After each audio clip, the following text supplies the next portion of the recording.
पाकिस्तान ने ईरान पर जवाबी हमला कर दिया है। ये खबर इस वक्त छाई हुई है।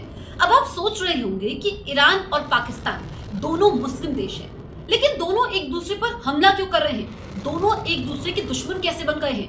पाकिस्तान और ईरान दोनों ही मुस्लिम एकता की दुहाई देते हैं, इस्लामिक एकता का दुनिया को पाठ पढ़ाते हैं, और उसके बावजूद दोनों एक दूसरे से लड़ रहे हैं। ये सवाल सबके जहन में है।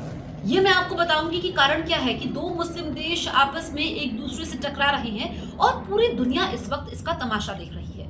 आपको याद होगा कि अभी कुछ समय पहले फिलिस्तीन के मुद्दे पर भी इन्होंने इस्लामिक एकता की दुहाई दी थी। दरअसल मंगलवार रात को ईरान पाकिस्तान पर एयर स्ट्राइक करता है और पाकिस्तान कहता है कि ये हमारी संप्रभुता से हमला है और इसका जवाब हम देंगे, और जवाब दे दिया गया। अब तो पाकिस्तानी मीडिया में तो ये खबर चल रही थी, लेकिन इसकी पुष्टि भी पाकिस्तान की तरफ से की गई है कि हाँ, उसने हमला किया है, लेकिन ईरान के आतंकी ठिकानों पर किया है। अब यह आतंकी कनेक्शन क्या है? ईरान पाकिस्तान पर हमला करता है और कहता है कि हमने आतंकी ठिकानों को तबाह किया है। जैश अल असद नाम के आतंकी संगठन पर हमने हमला किया है, जिसमें पाकिस्तान कहता है कि 2 बच्चे भी मारे गए हैं। और अब पाकिस्तान कह रहा है कि उसने ईरान के आतंकी ठिकानों पर हमला किया है, जो आतंकी बेस थे, जिसमें Baloch liberation force, Baloch liberation army का नाम सामने आ रहा है। अब थोड़ा बैकग्राउंड में आपको बताती हूँ। बलूचिस्तान आपको पता है कि पाकिस्तान में बलोच लोग रहते हैं, लेकिन ईरान में एक इलाका है सिस्तान, जहां पर भी बलोच लोग रहते हैं। और ऐसे में जो बलोच समुदाय है वो कहता है कि सिस्तान और बलूचिस्तान दोनों को मिला दिया जाए, एक आजाद देश की मांग वो करते आए हैं। लेकिन जो बलोच लोग ईरान में रहते हैं, दरअसल ईरान शिया मुल्क देश है, तो बलोच लोग कहते हैं कि वहां पर उनके साथ नाइंसाफी होती है, उनको परेशान किया जाता है, उनका उत्पीड़न होता है। लंबे समय से ये सब हो रहा है।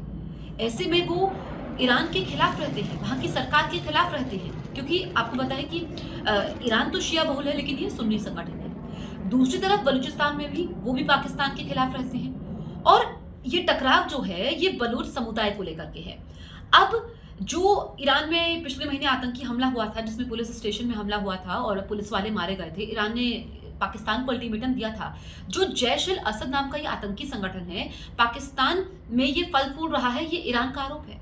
ईरान कह रहा है कि पाकिस्तान में ही इसने बेस बनाया हुआ है और पाकिस्तान से ये ईरान पर हमले कर रहा है। पाकिस्तान अपना जो बॉर्डर का हिस्सा ईरान के साथ भी शेयर करता है, तो ऐसे में वहां पर उनके नागरिक मारे जा रहे हैं, उनके पुलिस वालों को नुकसान हो रहा है। ये ईरान हमेशा से कहता आया है। अब पाकिस्तान ये कहता है कि जो वहां पर बलूच लिबरेशन आर्मी फ्रंट उनकी सरकार के खिलाफ विद्रोह करती है, पाकिस्तान के खिलाफ विद्रोह करती है, वो उस आतंकी संगठन को शह ईरान देता है। बस टकराव इसी बात को लेकर के है, बलूच लोगों के आजादी को लेकर के, उनकी मांग को लेकर के। और ऐसे में अब ये दोनों देश एक दूसरे पर टकरा रहे हैं, एक दूसरे पर हमले कर रहे हैं। टेंशन अब ज्यादा बढ़ चुकी है।